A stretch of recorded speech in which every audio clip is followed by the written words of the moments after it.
Take a question from the brothers, inshallah. Brother, what is your name and what is your question for the Shaykh, inshallah? So, so this is a big thing in today's society, and my name is Wasim. So this is a big thing in today's society, and I'm sure a lot of people can relate to. So Brother Musa touched earlier upon if you see someone in a common place, whether it's a college, university, workplace, and you're interested, you said to get the folks involved, but even before that stage, to get to know the person in a good way, because you have to get to know the person and she has to get to know you, etc.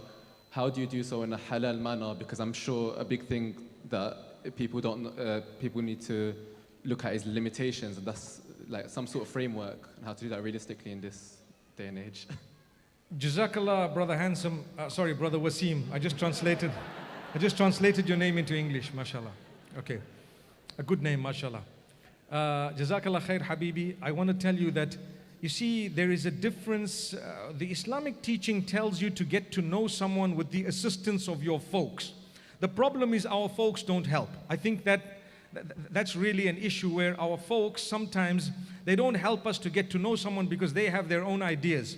So we're faced with a challenge where people start getting to know others with the idea that if I'm going to get to know them, and if it's okay, then I'll involve my family. So they have good intentions, but in the process of getting to know someone, the emotions run high. You've donated your heart without even knowing it's donated, gone. It's out of your own bosom and it's gone somewhere else. And by that time, you now want to go back to your family and tell them something, and you've actually already drowned, if you know what I mean. So in Islam, we're taught to get to know someone, yes indeed, and you are allowed to get to know, as much as you'd like to, prior to the marriage, on condition that you've involved the folks who are supposed to be involved. In the case of a sister, for example, someone respectable. I mean, I have advocated, and I have done it today and every other day when I've spoken about marriage, for parents to become involved and to try and take seriously what their children bring up to them.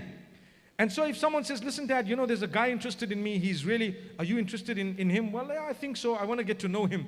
Well, Dad, you know what? I think if it's not haram, you need to help, because people will be doing things behind your back. Wallahi, I want to swear by Allah that every other day, I have an email of someone telling me that they are marrying someone they do not want to marry. They're in total and absolute love with someone else, but their parents are forcing them. And I'm thinking, we're living in the 21st century.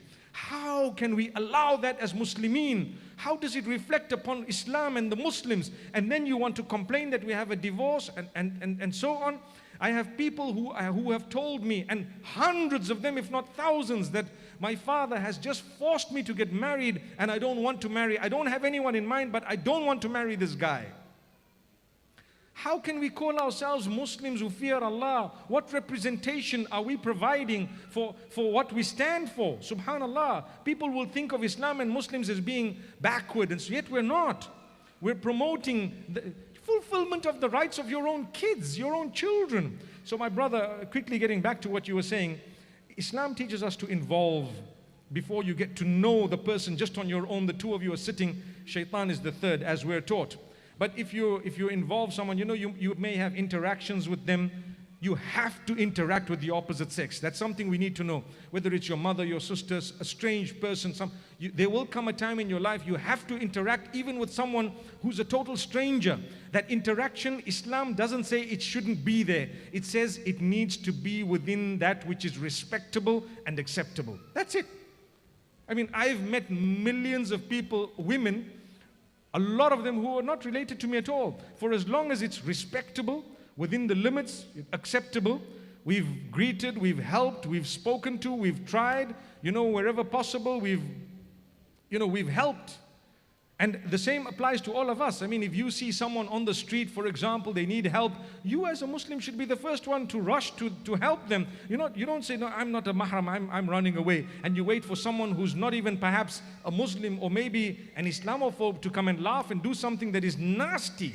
May Allah protect us. So this is why we say, society, sometimes we need to understand the deen and what we're taught, rather than just doing what we think, which is not even a part of the deen. So sometimes, like I say, you have to interact with the opposite sex, you get to know them. There comes a point when, look, I need to involve someone here because I want to know a little bit more. So that would help. May Allah make it easy for us.